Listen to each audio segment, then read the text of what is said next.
Hello friends जिनके भी exam में इंग्लिश का वेटेज ज़्यादा होता है उनके लिए हमेशा से सिरदर्द का काम रहता है कि वोकेबलरी को कैसे याद करें, क्योंकि बिना वोकेबलरी के उनका वोकेबलरी वाला सेक्शन तो पूरा का पूरा ही छूट जाएगा और साथ ही साथ कॉम्प्रहेंसन वाला भी नहीं हो पाएगा, क्योंकि जब वोकेबलरी ही नहीं पता है तो फिर उसका मीनिंग कैसे हम कॉन्स्टिट्यूट कर सकते हैं कि सेंटेंस या फिर जो पैसेज है वो क्या कहना चाह रहा है। और वैसे ही हम ग्रामर भी नहीं कर पाते हैं। तो फ्रेंड्स आज किस वीडियो में हम देखने वाले हैं कि कैसे हम एक इफेक्टिव तरीके से वोकेबलरी को लॉन्ग टर्म तक याद रख सकते हैं। फ्रेंड्स ये कोई 2-4 दिन का प्रोसेस नहीं है, इसमें कम से कम डेढ़ महीने या फिर 2 महीने तक का समय लग जाएगा। लेकिन अगर आप इसको कॉन्स्टेंटली फॉलो करते हैं तो आप देखिए कि आपकी वोकेबलरी एक दिन बहुत ज़्यादा इंप्रूव हो जाएगी और साथ ही साथ आपके मार्क्स भी मॉक्स वगैरह में फिर एग्जाम में इंप्रूव होने लगेंगे।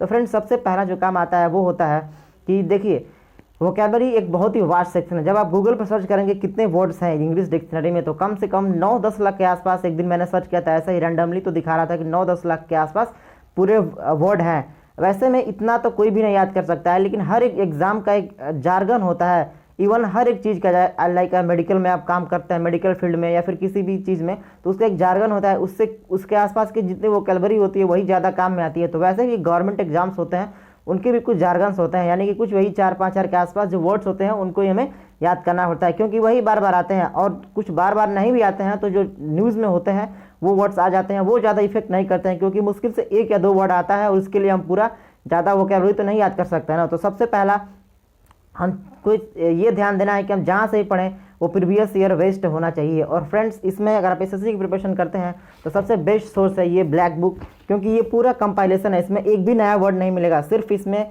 आपको प्रीवियस ईयर वर्ड्स ये एक तरह से किसी की तरह लिखने गए, सिर्फ इसको आप कह सकते हैं कि कंपाइल किया गया। मैं बता दे रहा हूँ यहाँ पे निखिल गुप्ता के द्वारा इसे कंपाइल किया गया है। ये प्रीवियस ईयर वोकेबलरी है और इससे बढ़िया सोर्स आपको कोई नहीं मिलेगा, या फिर कोई बुक आप ले सकते हैं जिसमें जो कि प्रीवियस ईयर का कंपाइलेशन है और वहाँ से आप क्योंकि फ्रेंड्स आप देखें कि जो वर्ड्स पीछे पूछे गए हैं वही वर्ड्स फिर से आने वाले हैं, क्योंकि पता है उनको भी कि कोई कितना वर्ड मीनिंग याद करेगा, क्योंकि 9-10 लाख वर्ड मीनिंग है, मैंने अभी आपको बताया, आप गूगल भी कर सकते हैं। तो ऐसे में इतना वास्ट वोकेबलरी याद करना किसी के बस की बात नहीं है। इवन गूगल भी एक टाइम पे फेल हो जाएगा, क्योंकि जब इतना आप कहीं पर डेटा फीड कर देंगे 9-10 लाख, तो अगर आप उससे भी पूछेंगे सर्च करेंगे थोड़ा सा समय लगेगा वहाँ पर भी, तो वैसे में कोई इंसान कैसे याद कर सकता है।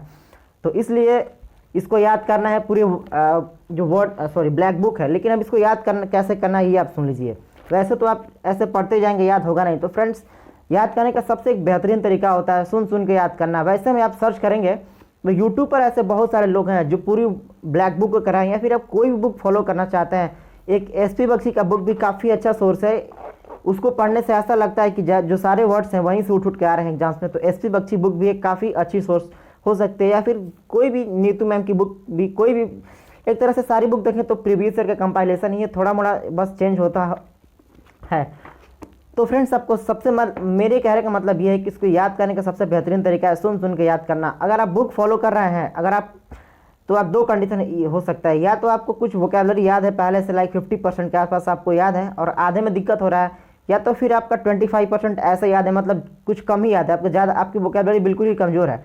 तो वैसे में अगर आपकी वोकेबलरी कमज़ोर है तो आप क्या करें कि जैसे कि यूट्यूब पे बहुत सारे लोग आप मिल जाएंगे जो इसको पूरा चैप्टर वाइज सॉल्व मतलब कि वहाँ पे एक्सप्लेन किए हैं, तो उसको आप ईयरफोन लगा के सुने दिन में 1 बार 2 बार। जैसे कि मेरे कहने का मतलब ये है कि 1-2 बार का मतलब ये है कि जैसे एक चैप्टर का आज देख लिए तो फिर उसको 2 दिन 3 दिन बाद एक बार और सेम चीज़ को आप रिवाइज कर लीजिए, और वहाँ पर आपको स्पीड बढ़ा सकते हैं। लाइक यूट्यूब में ऑप्शन भी होता है 20 में करने का, तो आपका समय बच जाएगा, और फिर उसको 1 सप्ताह बाद कर लीजिए। ऐसे बस आपको 3-4 बार करना है, उसके बाद आप देखिए आपकी पूरी वोकेबलरी याद हो जाएगी। उसके बाद सिर्फ अब आपको बुक से कभी कभी रिवाइज करते रहना है। अगर आपकी वोकेबलरी 50% से ज़्यादा तैयार है, मतलब कुछ वर्ड्स में दिक्कत हो रहा है, तो आप ये कीजिए कि आप बुक से मत पढ़िए। उस समय आप कीजिए ये कि आप किसी डायरेक्ट जैसे कि कोई भी मतलब यूट्यूब से लीजिए, रैंडम वीडियो भी लीजिए जो प्रीवियस ईयर पर बेस्ट हो, और उसको आप खुद अपना एक नोट्स बनाइए और वहाँ से देखिए सुनिए और देखिए कि आपको कौन सा वर्ड्स नहीं याद है, उस वर्ड्स को सिर्फ आप लिखिए और उसको सिर्फ आप रिवाइज करते रहिए कॉपी, क्योंकि आप पहले से आपको अगर पता है तो वहाँ पे आप सिर्फ कम वर्ड्स नोट करेंगे तो उसमें आपको कॉपी से भी रिवाइज करना काफ़ी इजी हो जाएगा, और कई बार आप जब रिवाइज करेंगे तो आपको बहुत जल्दी याद होगा। क्योंकि फ्रेंड्स एक खुद से पढ़ने पर दिमाग उतना एक्टिव नहीं होता है और वो लॉन्ग टर्म तक याद भी नहीं रहता। इवन आप 2 दिन बाद भी भूल जाएंगे, लेकिन आप जब सुनते हैं तो वैसे दिमाग में एक तरह से सेट हो जाता है। ये तरीका मेरे लिए काफ़ी काम किया है, क्योंकि मेरी भी मेमोरी फ्रेंड्स का मुझे लगता है काफ़ी वीक है, मुझसे भी जल्दी याद नहीं होता है।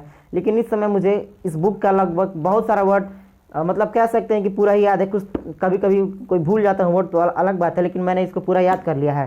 तो फ्रेंड्स, मैंने भी सुन सुन के याद किया है, लेकिन मैंने ये बुक को नहीं याद किया। मैंने एसपी बख्शी के बुक को फॉलो किया था, और वो मैंने एक त्रिगतम इंग्लिश यूट्यूब चैनल है, वहाँ से सर ने पूरा वहाँ पर एक एक वर्ड को एक्सप्लेन किया है। और सर उस समय टेस्ट भी लेते थे, तो मेरे लिए थोड़ा एडवांटेज था कि जैसे कि जो भी चैप्टर पढ़ा देते थे तो उसका वो टेस्ट लेते तो मुझे कई बार उसको रिवाइज करना पड़ता था, इसलिए मुझे याद है। तो यानी कि कहने का मतलब ये है कि आप जितना ज़्यादा रिवीजन करेंगे, रिवीजन और प्लस आप सुन सुन के रिवाइज करेंगे, तो आपको जल्दी याद होगा और आप कभी भूलेंगे भी नहीं। फ्रेंड्स, यही एक अच्छा तरीका है वर्ड मीनिंग को याद करने का, वरना आप कितना ही वर्ड मीनिंग पढ़ेंगे और भूल जाएंगे। क्योंकि पढ़ना किताब से फिर एक तो मीनिंग भी जल्दी समझ में नहीं आता है, क्योंकि ज़्यादा लोग हिंदी मीडियम से ही होते हैं, हिंदी मीडियम से भी नहीं होते हैं, तो फिर भी याद नहीं हो पाता है जल्दी। तो अगर आप सुन सुन के अगर कोई एक्सप्लेन कर दे उस वर्ड्स को, तो और अच्छे से याद हो जाएगा, या फिर निमोनिक्स वगैरह से भी आप याद कर सकते हैं। लेकिन ये जो यूट्यूब से सुन सुन के याद करने वाला तरीका है, ये काफ़ी इफेक्टिव तरीका है।